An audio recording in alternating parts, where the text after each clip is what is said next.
Damos comienzo a la clase de nutrición microbiana. La célula bacteriana, como cualquier célula, está constituida por agua y macromoléculas formadas por monómeros que van a conformar las distintas estructuras celulares.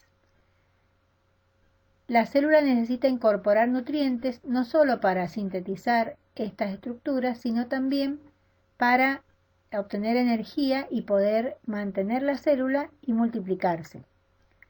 Estos nutrientes, según la concentración en que deben ser incorporados, se clasifican en macronutrientes, que los vamos a observar en las diapositivas siguientes, cada uno de ellos en qué estructuras y qué función cumplen, los micronutrientes, que se necesitan en pequeñas cantidades, y los factores de crecimiento, que son compuestos orgánicos que la célula debe incorporar porque no puede sintetizarlos y los necesita en muy bajas dosis. El carbono y el nitrógeno son dos componentes fundamentales de las estructuras celulares.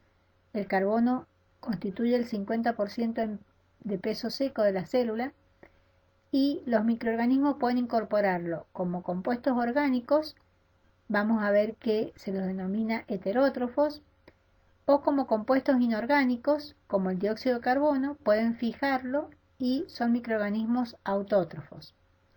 El nitrógeno constituye el 12% en peso seco de la célula y lo pueden incorporar los microorganismos como amonio, como nitrato, y también vamos a ver que algunos de ellos tienen la capacidad de fijarlo a partir del nitrógeno atmosférico.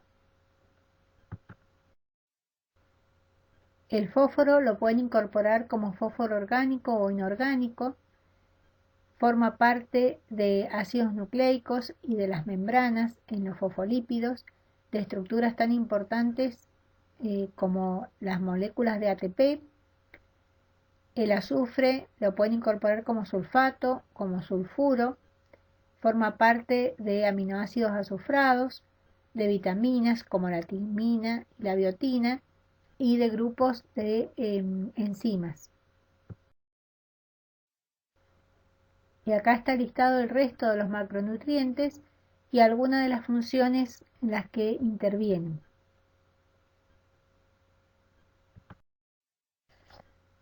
Todos estos nutrientes los microorganismos los incorporan en el ambiente donde se encuentren, pero si los queremos cultivar en laboratorio tendremos que prepararle medios de cultivo, que son soluciones de nutrientes para que puedan crecer los microorganismos en el laboratorio.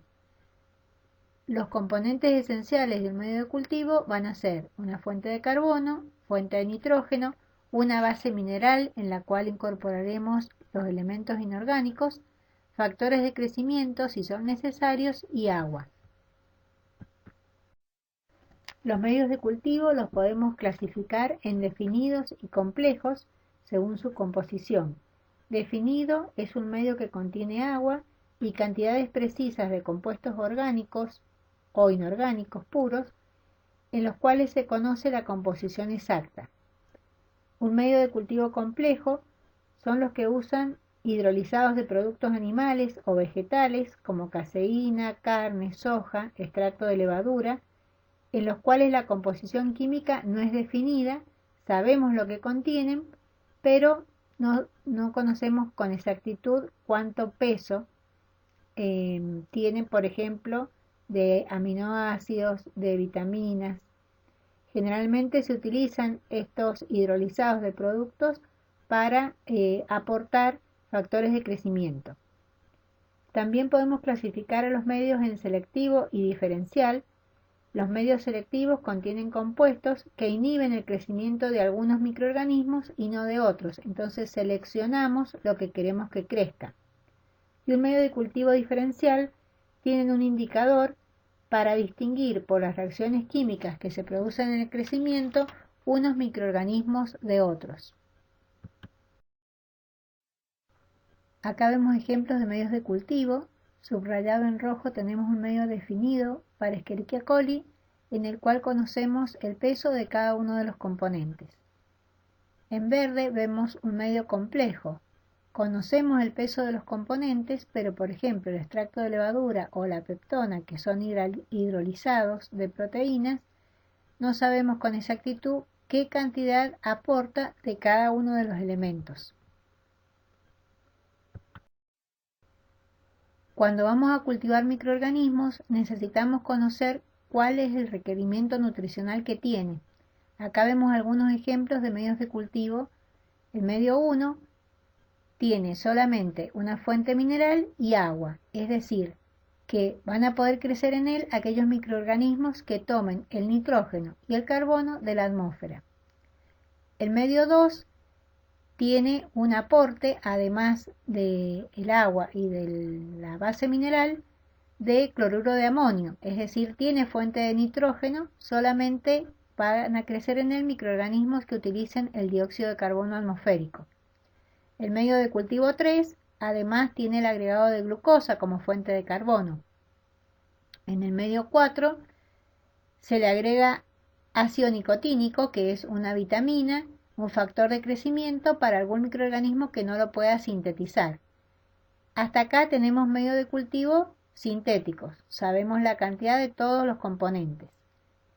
El medio de cultivo 5 se complejiza por el agregado de extracto de levadura, que va a funcionar como fuente de nitrógeno y como aporte de factores de crecimiento.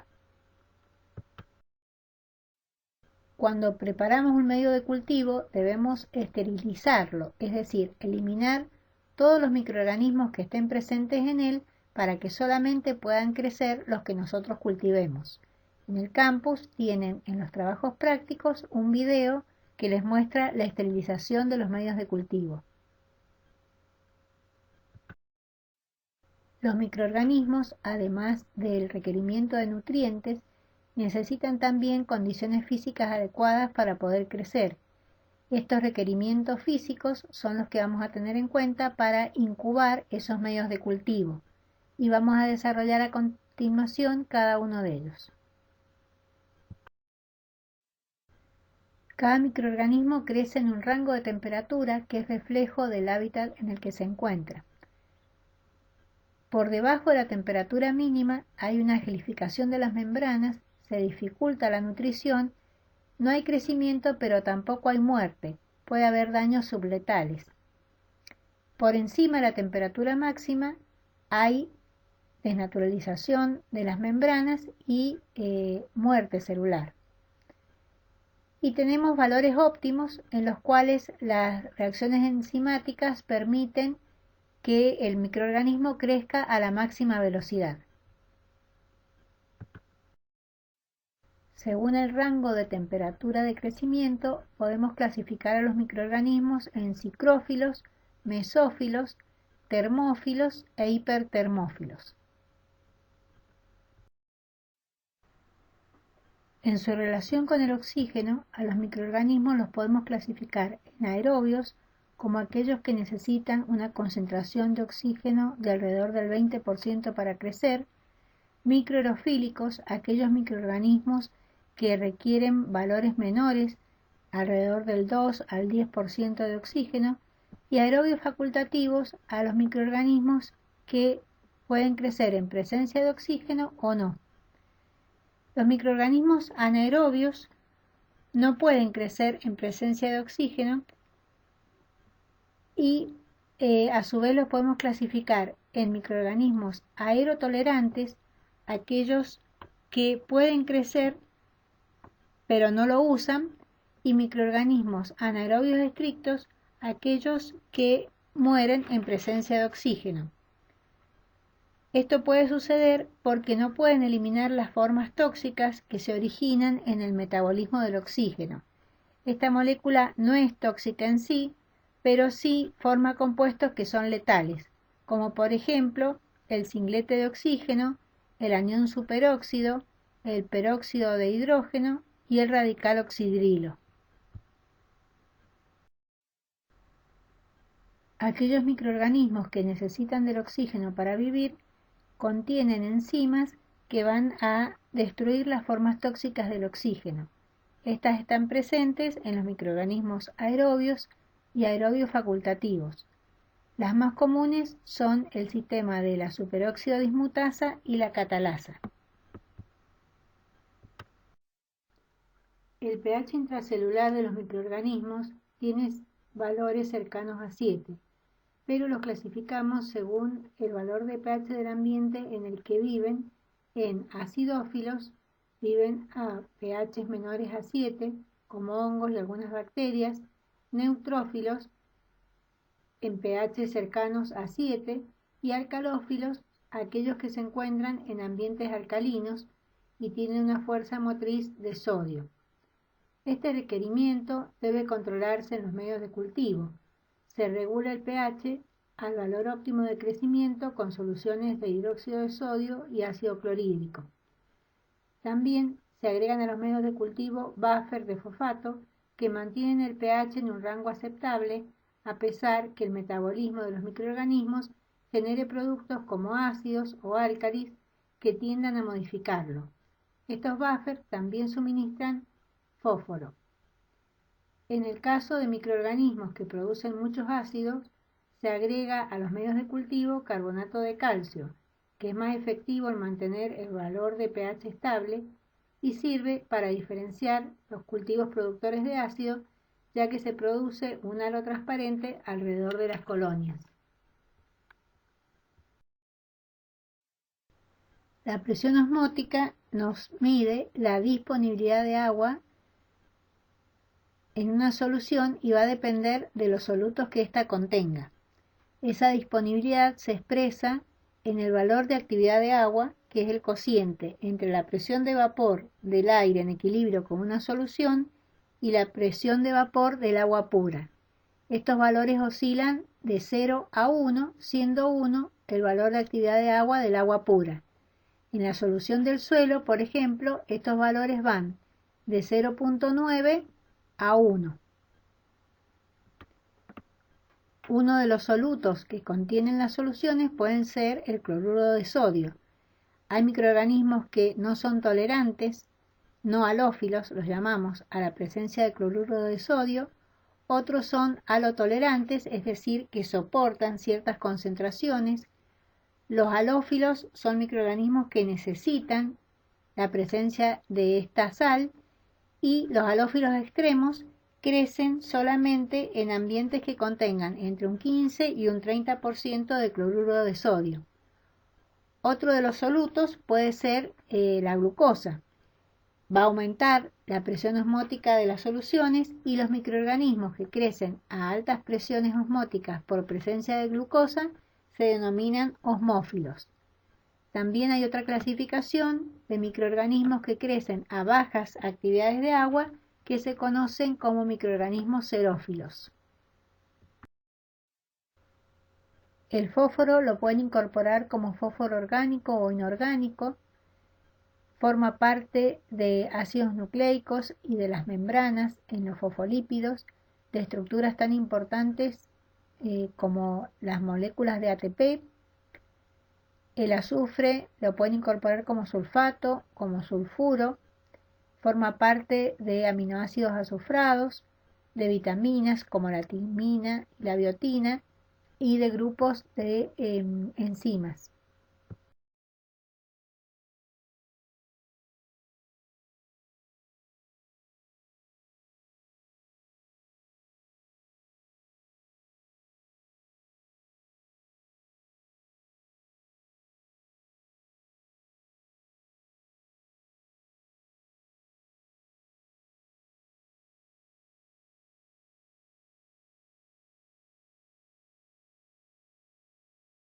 Los microorganismos fotosintéticos necesitan que los cultivemos con una fuente de luz artificial que les suministre esta fuente de energía según el valor del espectro que emplean. Por ejemplo, las cianobacterias crecen a 700 nanómetros, las bacterias rojas y verdes del azufre crecen a valores entre 750 y 1000 nanómetros.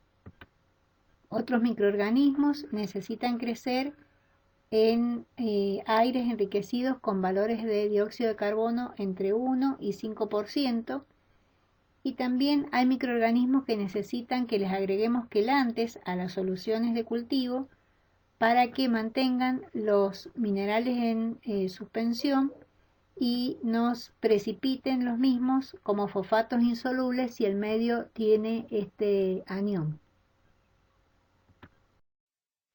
Los microorganismos pueden clasificarse según la fuente de energía que utilizan en quimiótrofos, aquellos que utilizan energía química, y fotótrofos, los que utilizan la luz como fuente de energía. Dentro de los quimiótrofos, si hablamos de un compuesto orgánico como dador de electrones para esas reacciones, vamos a clasificarlos en organótrofos. Y si el dador de electrones es un compuesto inorgánico, vamos a decir que son litótrofos. De aquí sale la combinación de quimio-organótrofos y quimio-litótrofos. Para terminar de armar las categorías nutricionales, tenemos que tener en cuenta además la fuente de carbono que emplean. Si utilizan el dióxido de carbono, vamos a decir que son microorganismos autótrofos, y si utilizan la materia orgánica, vamos a decir que son microorganismos heterótrofos. Entonces, combinando la fuente de energía, la fuente de carbono y el donador de electrones, obtenemos la categoría nutricional. Por ejemplo, fotoautolitótrofos son microorganismos que utilizan como fuente de energía la luz, emplean el dióxido de carbono como fuente de carbono y el donador de electrones es un compuesto inorgánico.